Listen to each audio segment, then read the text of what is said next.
पल न्यूज के news room से मैं हूं आपके साथ नदीम अकरम। दोस्तों, चुनाव के नतीजे जो हैं वो लगभग सामने आ चुके हैं। शुरुआती रुझान के दौरान जब बैलेट पेपर पर तमाम नतीजे खुले तो उसकी रिपोर्ट आपके सामने रखी, जहां बैलेट पेपर में 4 राज्यों में भारतीय जनता पार्टी पिछड़ रही थी और जैसे ही ईवीएम खुलना शुरू हुआ तो ईवीएम का खेल भी लोगों के सामने आ चुका है। जो 4 राज्यों में पीछे थी वहां 3 राज्यों में सरकार बनाती हुई अब खुद भारतीय जनता पार्टी दिखाई दे रही है। तेलंगाना में कांग्रेस जो है सत्ता में आती हुई दिखाई दे रही है, जिसकी तस्वीर जो है वो लगभग साफ हो चुकी है और लोगों के तमाम सोशल मीडिया प्लेटफॉर्म पर मुझे मैसेजेस आए और तमाम लोगों ने यह जानना चाहा कि बैरिस्टर असदुद्दीन ओवैसी साहब की पार्टी एआईएमआईएम का किस तरीके का हाल है चुनावी मैदान में, उसकी जानकारी पूरी तफ्तीश से दें। जहां कहां उन्होंने चुनाव लड़ा है उसकी हर एक अपडेट इस रिपोर्ट में मैं आपके साथ साझा करने जा रहा हूं। जहां चुनाव के दौरान हमने देखा कि अगर एक तरफा लहर या पूरा जनसैलाब उमड़ पा रहा है तो लोग ये दावा करते हुए नजर आए, डंके की चोट पर बोलते हुए आए कि लिख के ले लीजिए। बड़े बड़े पत्रकार जो हैं वो चुनावी मैदान में थे और जमीनी स्तर पर उतर करके ये बताते रहे कि ओवैसी साहब का जो है इस बार सुपड़ा साफ हो जाएगा, एक भी सीट जो है ओवैसी साहब निकाल नहीं पाएंगे। और यही लहर वो खास तौर पर दिखाते हुए नजर आए कि देखिए सभी राज्यों में भारतीय जनता पार्टी का भी सुपड़ा साफ होगा और इसके साथ साथ कांग्रेस जो है वो भारी बहुमत से हर जगह सरकार बनाएगी। अब उन पत्रकारों से पूछिए जाकर के कि डंके की चोट पर जो दावा कर रहे थे, कांग्रेस की रैली में गए, उनसे कांग्रेस के लोगों से बात कर दी, उन्होंने बात की तो जनता को जो कान को सुनने के लिए अच्छा लगे वो बता दिया कि साहब देखिए फला जगह तो फला बंदा जीत रहा है, हमने पहले ही बता दिया था। अब चुनाव के नतीजे लोगों के सामने हैं, किस तरीके से तमाम अपडेट सामने आ रही है इसे भी जानना समझना जरूरी है। जो कि आपके सामने में एआईएमआईएम की जो तेलंगाना में 7 सीटों पर चुनाव लड़ा उसके नतीजे, मध्य प्रदेश में 4 सीटों पर चुनाव लड़ा उसके नतीजे, राजस्थान की डाटा कलेक्ट में कर रहा हूं उसे भी आपके सामने रखूंगा। पर सबसे पहले एआईएमआईएम की 7 सीटों पर क्या हाल है तेलंगाना में, जो एआईएमआईएम का गढ़ है उसे जानना समझना जरूरी है। चंद्रयान गुट्टा, अकबरुद्दीन ओवैसी 12,000 वोट जो हैं उन्हें मिले हैं और वो 12,000 वोटों से ही आगे चल रहे हैं। अगर दूसरे कैंडिडेट जो आईएनसी के उनके मुकाबले में हैं तो उन्हें मात्र 800 वोट मिले हैं असदुद्दीन ओवैसी के वोटों के हिसाब से। जहां आप देखें कि 12,000 वोट सिर्फ एक ही कैंडिडेट अकबरुद्दीन ओवैसी और एक तरफा जीत जो है वहां चंद्रयान गुट्टा में हो रही है। वहीं अकबरुद्दीन ओवैसी के खिलाफ बीआरएस जो कि 700 वोट उन्हें मिले हैं सिर्फ बीआरएस के उम्मीदवार को, और भारतीय जनता पार्टी जो दुनिया की देश की सबसे बड़ी पार्टी बनकर के उभर रही है, चंद्रयान गुट्टा में अगर उनको वोटों की बात की जाए तो मात्र 100 वोट ही नसीब हो पाए हैं अकबरुद्दीन ओवैसी के खिलाफ। जहां हमारे तमाम गोदी मीडिया के एंकर ये चला रहे हैं कि भारतीय जनता पार्टी की आंधी, मोदी जी की लहर, वो लहर जो है यहां नहीं दिख पाई, सिर्फ और सिर्फ 100 सीटें ही मिल पाई हैं।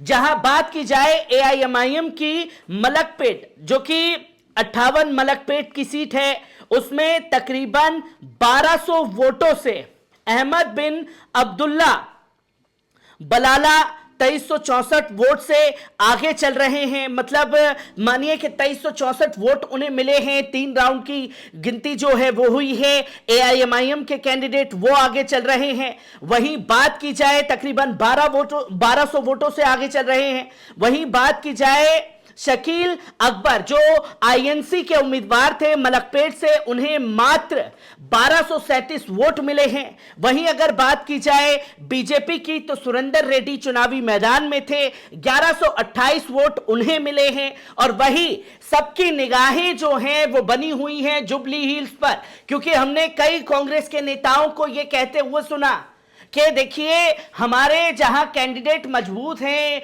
क्रिकेटर मोहम्मद अजहरुद्दीन साहब, उनके सामने तो बैरिस्टर असदुद्दीन ओवैसी अपने उम्मीदवार उतारते हैं, और यही वो बीजेपी के टी राजा सिंह के खिलाफ चुनाव में जब उतरते हैं तो उनके खिलाफ जो है अपना कैंडिडेट नहीं उतार रहे।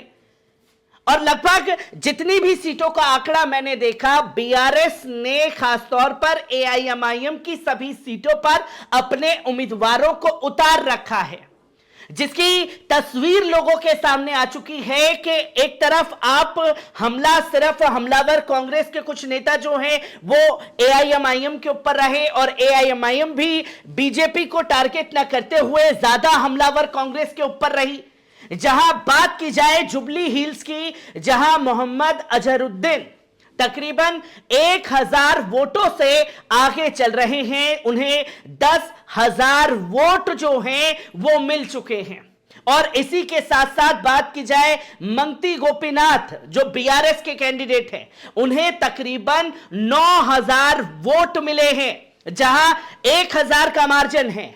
वहीं बात की जाए इसी सीट पर जुबली हिल्स पर एआईएमआईएम की, तो मोहम्मद रशीद फरजुद्दीन जिन्हें मात्र 4,000 वोट ही मिले हैं, एआईएमआईएम के उम्मीदवार थे, और दीपक रेड्डी बीजेपी के, उन्हें मात्र 3,000 वोट ही मिल पाए हैं। जो जुबली हिल्स का आंकड़ा आपके सामने रख रहा हूं, 1,000 वोटों से आईएनसी यानी कि अजहरुद्दीन आगे चल रहे हैं। और वही अगर बात की जाए तो तकरीबन एआईएमआईएम के कैंडिडेट को बहुत पीछे अजहरुद्दीन ने छोड़ दिया है, तकरीबन 6,000 वोटों से एआईएमआईएम से आगे चल रहे हैं अजहरुद्दीन।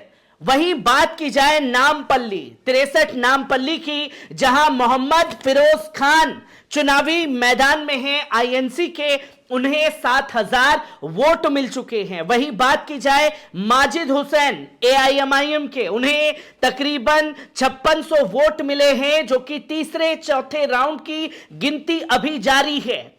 1600 वोटों से 1600-1700 वोटों से जो है कांग्रेस ने लीड बना रखी है माजिद हुसैन के ऊपर।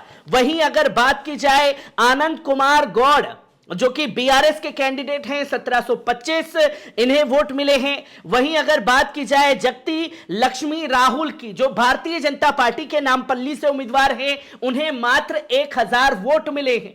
जहां नामपल्ली की बात की जाए तो एआईएमआईएम और कांग्रेस में सीधा टक्कर है। जुबली हिल्स की बात की जाए तो तकरीबन 5,000 वोटों से 5-6,000 वोटों से बढ़त जो है वो खुद कांग्रेस ने बना रखी है। और यही अगर बात की जाए कारवां 64 कारवां की, जहां एआईएमआईएम के उम्मीदवार मौजूद हैं, जो कि चौथी सीट का डाटा मैं आपके सामने रख रहा हूं। अमर सिंह बीजेपी के तकरीबन 9100 वोट हासिल कर चुके हैं, 5,000 वोटों से आगे चल रहे हैं। कारवां में अगर बात की जाए दूसरे नंबर पर है एंदिला कृष्णा बीआरएस के उम्मीदवार, उन्हें मात्र 4200 वोट मिले हैं, यानी कि तकरीबन 4,000 के आसपास उनको वोट मिले हैं। और यहां पर बीजेपी कारवां में जीतती हुई दिखाई दे रही है। और अगर बात की जाए कौसर मोइनुद्दीन की, जो एआईएमआईएम के उम्मीदवार हैं कारवां से, उन्हें मात्र 1500 वोट ही मिल पाए हैं। अभी के तीसरे चौथे राउंड की गिनती की जो तस्वीरें लोगों के सामने आ रही है। वही बात की जाए 5वीं सीट चार मीनार की, सबकी निगाह बनी हुई है, क्योंकि वहां पर अगर बात की जाए तो मीर जफर अली एएमआईएम के उम्मीदवार हैं, जिन्हें मात्र 12,482 वोट मिले हैं, और वो 8,000 वोटों से आगे चल रहे हैं। और बात की जाए मेघा रानी, जो भारतीय जनता पार्टी की उम्मीदवार हैं, उन्हें 5,000 वोट मिले हैं। वहीं बीजेपी की मेघा रानी को 5,000 वोट मिले हैं। मोहम्मद मुजीबुल्लाह शफीक, जो आईएनसी के उम्मीदवार हैं चार मीनार से, उन्हें मात्र 2329 वोट ही मिल पाए हैं। और अगर इसके साथ साथ मैं बात करूं बीआरएस के उम्मीदवार, जो कि मोहम्मद सलाउद्दीन लोधी को चुनावी मैदान में उतारा, उन्हें मात्र 2,000 वोट ही मिल पाए हैं। और अब सबकी निगाह जो है वो खासतौर पर टिकी हुई है चंद्रयान गुट्टा पर, जहां अकबरुद्दीन ओवैसी चुनावी मैदान में हैं और अकबरुद्दीन ओवैसी के खिलाफ भी बीआरएस ने अपना उम्मीदवार उतारा है। जो ये दावे कांग्रेस के चल रहे थे कि एआईएमआईएम ने बीआरएस के खिलाफ नहीं उतारा, बीआरएस ने एआईएमआईएम के खिलाफ नहीं उतारा, ये तमाम दावे जो हैं वो कांग्रेस के झूठे निकले। जहां हर सीट पर बीआरएस ने एआईएमआईएम के खिलाफ अपने उम्मीदवारों को उतार रखा है। मात्र 7 सीटों पर ही चुनावी मैदान में एआईएमआईएम उतरी है। जहां अगर बात की जाए और इसके बाद अगर बात की जाए याकुतपुरा की, तो याकुतपुरा में बाबू यादव जो कि बीजेपी के उम्मीदवार हैं, उन्हें 9000 वोट मिले हैं और 4000 वोटों से वो आगे चल रहे हैं। जफर हुसैन याकुतपुरा से एआईएमआईएम के उम्मीदवार हैं, कई सालों से विधायक रहे हैं और इस बार जो है उनको यहां झटका लग सकता है, जहां मात्र उन्हें 5000 वोट ही मिल पाए हैं। और अगर बात की जाए अमजद उल्लाह खान जो मुस्लिम बचाओ तहरीक पार्टी के उम्मीदवार, उन्हें मात्र 4500 वोट मिले हैं। बीआरएस को 4000 और आईएनसी को मात्र 1500 वोट मिले हैं। यह आंकड़ा आपके सामने तेलंगाना का मैंने रखा। और बात की जाए मध्य प्रदेश की, जहां 4 सीटों पर अपने उम्मीदवारों को एआईएमआईएम ने उतारा था। और बात की जाए 180 एमपी बुरहानपुर की, तो अर्चना दीदी भारतीय जनता पार्टी की 45,000 वोट उन्हें मिले हैं, तकरीबन 3,000 वोटों से वो आगे चल रही हैं। तो वहीं शेरा भैया आईएनसी के उम्मीदवार बुरहानपुरा से, उन्हें 42,000 वोट मिले हैं, 45,000। बीजेपी को 3,000 वोट की बढ़त जो है बीजेपी ने बुरहानपुर में बना रखी है।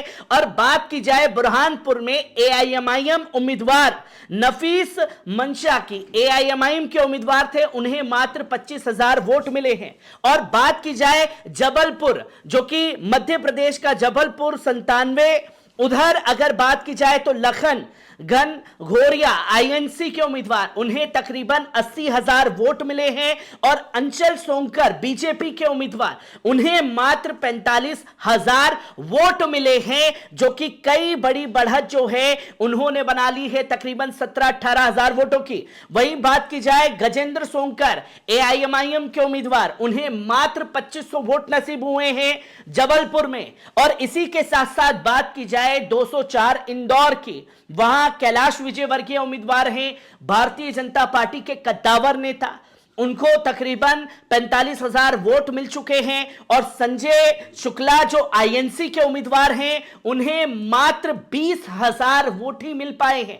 तकरीबन 25,000 वोटों से 204 इंदौर, जहां एआईएमआईएम के उम्मीदवार कैलाश विजयवर्गीय के खिलाफ थे, वहां 25,000 वोटों से आगे चल रहे हैं कैलाश विजयवर्गीय। और अगर बात की जाए एआईएमआईएम के कैंडिडेट की, कैलाश विजयवर्गीय की वोट की, तो 45,000 वोटों से जो है बढ़त बनाए हुए हैं एआईएमआईएम के कैंडिडेट पर कैलाश विजयवर्गीय। वहां यासिर पठान जो एआईएमआईएम के उम्मीदवार हैं, उन्हें मात्र 100 ही वोट मिल पाए हैं।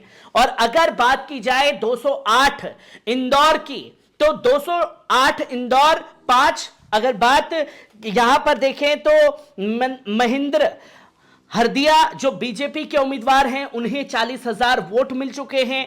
सत्यनारायण पटेल जो आईएनसी के उम्मीदवार हैं, उन्हें 20,000 वोट मिले हैं, 20,000 से बीजेपी यहां आगे है। तो वहीं बात की जाए फैसल वसीम एआईएमआईएम के उम्मीदवार की, तो मात्र उन्हें 25 वोट मिल पाए हैं। यह ताजा आंकड़ा जो है एआईएमआईएम का, मैं आप लोगों के साथ लेकर के जुड़ा था। राजस्थान और जगह पर क्या प्रदर्शन एआईएमआईएम का रहता है, उसे आपके साथ साझा करता रहूंगा। दीजिए इजाजत, शुक्रिया।